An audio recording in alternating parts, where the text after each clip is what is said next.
ఇవ్వాలని కూడా విజ్ఞప్తి చేస్తూ ఉన్న పరిస్థితి మనం ప్రత్యక్షంగా చూస్తూ ఉన్నాము. ఇక దారి పొడవునా కూడా పెద్ద ఎత్తున మహిళలు, రైతులు, ఎందుకంటే దాదాపు 5 ఏళ్ల పోరాటం ద్వారా వీరందరూ కూడా ఎంతో కలిసికట్టుగా పోరాటం చేసి ఈరోజు అమరావతిని కాపాడుకున్నారు. మేడం చెప్పండి, ఈరోజు మన చంద్రబాబు గారు వచ్చారు, ఇప్పుడు పవన్ కళ్యాణ్ గారు వస్తున్నారు, ఎట్లా ఉంది మీకు? ఎలా స్వాగతం పలుకుతున్నారు? పవన్ కళ్యాణ్ గారు డిప్యూటీ సీఎంగా అయినందుకు మాకు చాలా ఆనందంగా ఉంది.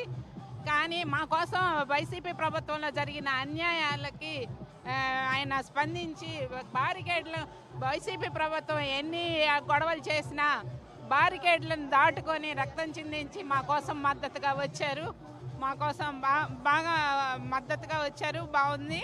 కానీ ఈ ప్రభుత్వం ఏర్పడిన తర్వాత రాష్ట్రంలో ఉన్న జరుగుతున్న అన్యాయాన్ని, దోపిడీదారుల్ని అరికట్టాలి.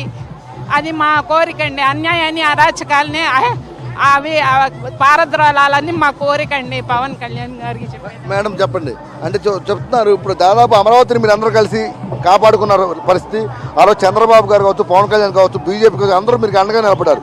ఈరోజు మీ కళ సాకారం అవుతుంది, ఇక్కడ అభివృద్ధి చెందబోతుంది. ఈరోజు మన చంద్రబాబుకి అపూర్వ స్వాగతం పలికారు. ఈరోజు పవన్ కళ్యాణ్ మీ అందరూ ఈరోజు నెట్ట మధ్యాహ్నం నడి రోడ్డు మీద అతని కోసం వెయిట్ చేస్తున్నారు. ఎలా స్వాగతం పలుకుతారు, ఏం చెప్తారు అధినాయకులు? ఒకటేనండి, ఎన్డీఏ కూటమిలో భాగంగా చంద్రబాబు నాయుడు గారు, పవన్ కళ్యాణ్ గారు, మోడీ గారు కలవటం, రాష్ట్ర భవిష్యత్తు కోసం ప్రజలు ఎంతో ఎదురు చూస్తున్నటువంటి 5 సంవత్సరాలు మేము జగన్మోహన్ రెడ్డితో పోరాడాం, రైతులు అంతా బాధలు పడ్డాం. ఈరోజు అమరావతి డెవలప్మెంట్కి ఎన్డీఏ కూటమిలో భాగంగా పవన్ కళ్యాణ్ గారి కృషి ఎంతో ఉంది.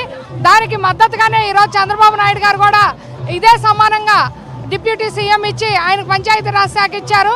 అందరూ కలిసి ఎన్డీఏ కూటమిలో భాగంగా అమరావతి ఏకైక రాష్ట్రం ఆంధ్రప్రదేశ్కి అనే దానికి డెవలప్మెంట్కి ఇదే చిహ్నం. ఈరోజు పవన్ కళ్యాణ్ గారు వస్తున్నారంటే ఎన్డీఏ కూటమిలో భాగంగా ఇరు వర్గాల్లో ఉన్నటువంటి పార్టీల వాళ్ళు కూడా అంతే ఆనందంతో ఉండి ఈరోజు విశేషంగా చూస్తూనే ఉన్నారు. ఇక్కడ అంతా కూడా ఎండైనా కూడా భరించి 5 సంవత్సరాల్లో పడ్డ కష్టాలు ఈరోజు సంతోషంతో ఈరోజు ఇక్కడికి వచ్చి ఆయనకి ఘన స్వాగతం పలకడానికి మేము మహిళలు అంతా, రాజధాని రైతు మహిళలు అంతా వచ్చాం. ఏదేమైనా ఈ 5 సంవత్సరాల్లో ఎన్డీఏ కుటుంబంలో భాగంగా పవన్ కళ్యాణ్ గారు, చంద్రబాబు నాయుడు గారిలో అభివృద్ధి చేస్తారని మేము భావిస్తున్నాం.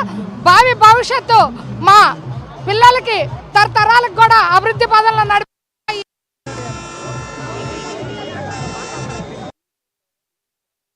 చూస్తూ ఉన్నాం. ఇది చాలామంది అమరావతి మహిళల ఆనందం. ఎందుకంటే ఎన్నో 4.5 ఏళ్ళుగా దాదాపుగా కేవలం ఇంట్లో గృహిణిగా ఉండాల్సిన అమరావతి ప్రాంత మహిళలందరూ కూడా ఉద్యమకారులుగా మారిన పరిస్థితి. ఇందుకు జగన్మోహన్ రెడ్డి ప్రధాన కారణం.